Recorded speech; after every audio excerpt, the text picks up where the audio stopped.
Welcome back to our channel to a new blog. আজকে হচ্ছে বুধবার, প্রতিম যাচ্ছে হচ্ছে অফিস। প্রতিমের হয়ে গেছে লেট।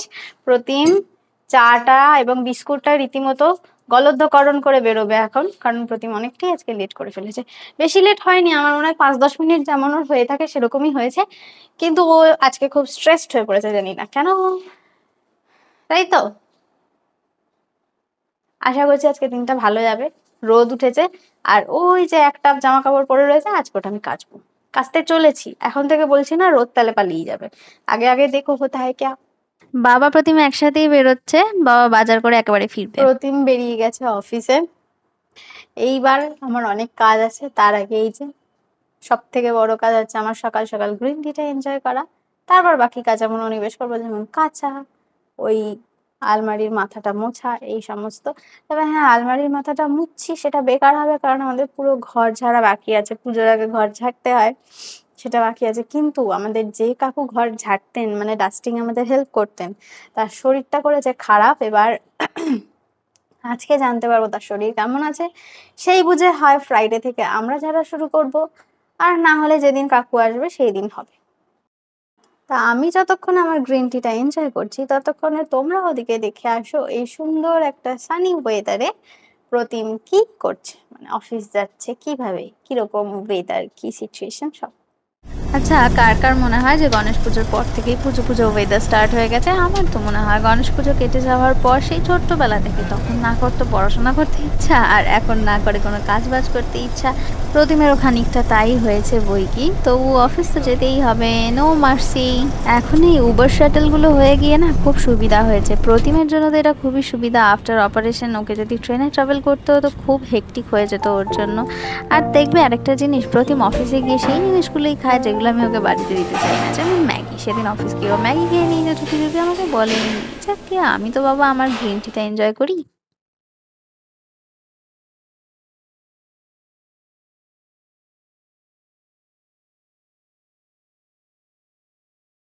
চা খেয়ে ফ্রেশ হয়ে আমি চলে এসেছি রান্নার ঘরে, কারণ রান্নার পিসি এসে গেছে। তো আমি যেরকমটা বলেছি তোমাদের যে আমি রান্নার পিসিকে একটু একটু হেল্প করে দিয়ে থাকি, কারণ সিক্রেটটা তোমরা জানো, যদি পিসিকে হেল্প করি তাহলে সেদিন রান্নাটা একটু ভালো হয়, আর যেদিন পুরোটা পিসির ওপর চাপ পড়ে সেই দিন একটু ডিস্কো হয়ে যায় রান্নাগুলো। বই কি, পিসির মাথার উপর অনেক চাপ থাকে, কারণ অনেক বাড়িতে আছে যেগুলো টাইম টু টাইম যেতে হয়, আগের দিনে আমি বলছিলাম।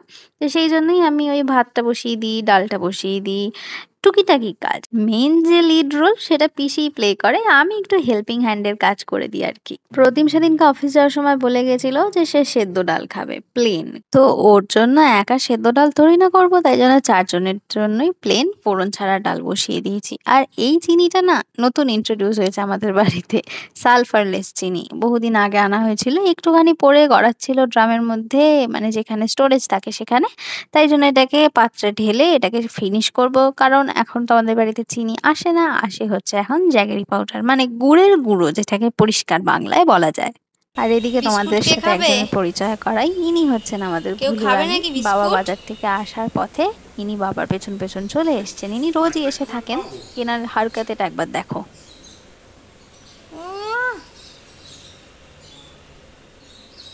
কেমন খেতে, কেমন তোল না, ওটা শেষকালে। আহা হা হা।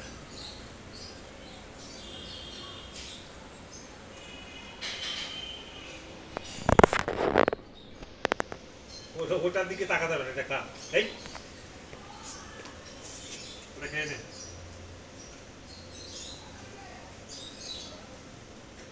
খাওয়া দেখা ওই হয়ে গেছে, কমপ্লিট হয়ে গেছে। তো এবার আমি ধোবো এখানটা, আমি এবার ধোবো। খাওয়া দাওয়া কমপ্লিট, টাটা বাই বাই। প্রায় 1 সপ্তাহ পর কাঁচা নিয়ে বসেছি। তো 1 টব কাঁচা হবে এটাই এক্সপেক্টেড। তার মধ্যে আবার সমস্ত রঙিন জামা কাপড়, মানে রঙিন সাদা সমস্ত সেপারেট করে কাচতে হবে, নাহলে এটার রং ওটায় তো লেগে যাবে। যার জন্য কাঁচাটা তাড়াতাড়ি চাপিয়ে দিয়েছি। আজকে অনেক কাজ আছে, বললাম না সকাল থেকে, সত্যি আজকে অনেক কাজ রয়েছে। আর যেগুলো ডিপ কালারের জিনিস সেগুলো হাতে কেচে নিয়েছি। আর এই শাড়িটার না একটা গল্প আছে। এইটা হচ্ছে আমার খুব প্রিয় একটা শাড়ি, যে শাড়িটা এখনো ফলস পিকো করা হয়নি। সেদিন আশ্রমে গেছিলাম না, আমি সেখানে এই শাড়িটা পরেছিলাম, যার জন্য এটা ভাঁজ করা হয়নি, সেইভাবেই রাখা ছিল। আর এটা আমার একদম খুব কাছের, কারণ এটা আমার বৃদ্ধির শাড়ি। তো এটাকে আমি বাট করে রেখে দিচ্ছি, তার কারণ হচ্ছে একটাই, যে এটাকে এবার ফলস পিকো করাবো। যেহেতু বিয়ের আগে কোনো শাড়িতে কোনো কিছু কাটাছেঁড়া করা যায় না, তাই জন্য এটার কোনো ফলস পিকও করা হয়েছিল না। তো এখন ফলস পিকও করাবো, ব্লাউজ পিসটাও কাটাবো। আর এই যে এখানে এক ছাদ জামা কাপড় রোদে দিচ্ছি। বাবা বালতিটা তুলে দিয়েছে ছাদ অবধি, কারণ 3 তলা সিঁড়ি, অত ভারী বালতি নিয়ে ওঠাটা খুবই হেক্টিক হয়ে যায়, ওই জন্যই আর কি। তাই আমার মনে হয় যাদের এরকম 3 তলায় ছাদ, তাদের না উচিত 3 তলাতেই ওয়াশিং মেশিনটা রাখা, তাহলে কেচে একেবারে ডিরেক্ট মেলে দেওয়া যায়। উফ, এতক্ষণে একটু কথা বলার সময় পেলাম। একটু বেরোতে হবে, যাব হচ্ছে চশমার দোকানে আবার। সেদিন যে রাতে গেছিলাম সেইখানেই আবার যাব। চশমা তো পছন্দ করে এসেছি, কিন্তু আমি ওই নোজপ্যাড আছে কি নোজপ্যাড নেই সেটা নিয়ে খুব ডাউটে পড়ে গেছি। খুব ডাইসি সিচুয়েশন একটা ক্রিয়েট হয়েছে। ওই জন্য আমি আর বাবা মিলে এখন যাব হচ্ছে চশমার দোকানে। এখন বাজে হচ্ছে ঘড়িতে 12:15। কাঁচা ধোয়া ডান, মেলা ডান, এসে পরিষ্কার পরিচ্ছন্ন যেটুকু আছে করব। কখন কাজ শেষ হবে আজকে জানি না, যে প্রচুর প্রচুর কাজ নিয়ে বসেছি। পুজোর আগে আগে না ঘর পুরো সাফাইয়ের ধান্দায় আছি। উফ, চলো। ইদানিং কালে আমার টিপ পড়তে বেশ ভালোই লাগছে, ওই জন্য একটা টিপ পরে নিলাম। বাবার যেহেতু সন্ধেবেলা বেরোতে খুব একটা ইচ্ছা হয় না, তাই জন্য এই চড়া রোদেই আমি আর বাবা মিলে বেরিয়ে পড়েছি চশমার দোকানের উদ্দেশ্যে। আর ওইটা দেখতে পাচ্ছ বোর্ডটা, ওই বোর্ডটা টাঙিয়েছি সেই যে পার্সেল আনবক্সিং করে দেখিয়েছিলাম, জুতোর জন্য ওইটা টাঙিয়েছি। আর এই দেখো আমার পায়ের অবস্থা, ট্যান পড়ে কি দশা। তো চশমার দোকানের কাজ মিটিয়ে টিটিয়ে বাড়ি এসে ওয়াশিং মেশিনটা আবার চালিয়েছি, তার কারণ মায়েদের কিছু বেডশিট ছিল যেগুলো কাচা হয়েছিল না, তো সেগুলো আমি চাপিয়ে দিয়েছি, যেহেতু কাচ্ছি তো একবারে কেচেই নি। আর ওদিকে দেখো ছাদে চালি যে জামা কাপড়গুলো দিয়ে গেছিলাম রোদে, সেগুলো শুকিয়ে পুরো ভাজা ভাজা হয়ে গেছে, তাই বাবা তুলে নিয়েছে। আর আমি আবার কিছু ভেজা জামা কাপড় ছাদে মেলে দিচ্ছি। এই মানে করতে করতে 3 লট আমাদের সেদিন ছাদে গেছে আর এসছে।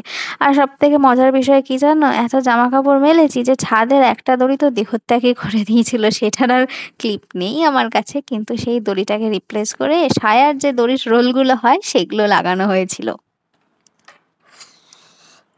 এগুলো জাস্ট তখনই মেললাম তো, সব শুকিয়ে খটখটে হয়ে গেছে, রোদের এত তেজ। সামনে দুর্গাপুজো আসছে, এত খাটাখাটনি রোদে ঘোরাফেরার পর একটু স্কিন কেয়ার হেয়ার কেয়ার তো বানতা হে। মানে আমি দীর্ঘ 1-2 মাস তো কিছু করিনি স্কিনে বা হেয়ারে, সেই জন্যই আর কি একটু এখন লেপা পোছা করছি, যদি একটু উন্নতি ঘটে। মানে কিছুই না, চুলে তেল দিয়ে 15 মিনিট রেখে শ্যাম্পু করে নিয়েছিলাম আর ফেস প্যাক লাগিয়েছিলাম, ডিট্যান প্যাক অ্যাকচুয়ালি। আর এদিকে এই সমস্ত করতে করতে সেদিন আমার খাওয়ার অনেক দেরি হয়ে গেছিল। দুপুরবেলা কটায় খেয়ে উঠেছি জানো, 3:30। যেই দিনই আমি 1000টা কাজ নিয়ে বসি, সেই দিনই আমার খাওয়ার কোনো আর হাতা মাথা থাকে না। লাঞ্চের মেনু সেদিন খুব সিম্পল অ্যান্ড সোবার ছিল, তবে লাঞ্চের ফার্স্টে যে মেনুটা ছিল না সেটা যক্ষি তিতা ছিল, সেটা হচ্ছে উচ্ছে আলু ভাতে। অ্যাকচুয়ালি না এখন আর উচ্ছে পাচ্ছি না বাজারে, সব বড় বড় করলা। করলাগুলো যেন উচ্ছের থেকে আরো বেশি তেতো হয়, যেগুলো খেতে মোটেই ভালো লাগে না, কিন্তু তেতো খাওয়া অল্প অল্প উচিত সবার জন্যই। উচ্ছে আলু ভাতিটা বেশি ভালো লাগে, করলাটাও মন্দ লাগে না আর কি। আর এখানে ছিল ভাত, উচ্ছে আলু ভাতে, তার সাথে বরবটি আলুর তরকারি, দই, ডাল, আর মাছের জায়গায় আজকে একটা স্পেশাল জিনিস মা বানাচ্ছে, সেটা হচ্ছে চিকেনের আলু দিয়ে পাতলা ঝোল। আর এইদিকে দেখো প্রতিমের অফিসে সেদিনকে একজন খাইয়েছে, মানে তার জন্মদিন ছিল তাই ট্রিট, একটা লাঞ্চ প্ল্যাটার, সেটার কি কি মেনু সমস্ত তোমরা দেখতেই পাচ্ছ। তো এইটুকুই আজকের জন্য। প্রতিম বাড়ি ফিরে গেছিল, তারপর আর আমি ব্লগটা কন্টিনিউ করতে পারিনি, ঘুমিয়ে পড়েছিলাম সারাদিনের খাটাখাটনির পর। That's it for today. আমাদের ব্লগগুলো দেখতে যদি তোমাদের ভালো লেগে থাকে তাহলে please do like, share and subscribe our YouTube channel which is it's perfect. সবাই ভালো থেকো, সুস্থ থেকো, আনন্দে থেকো। চলো টাটা, বাই।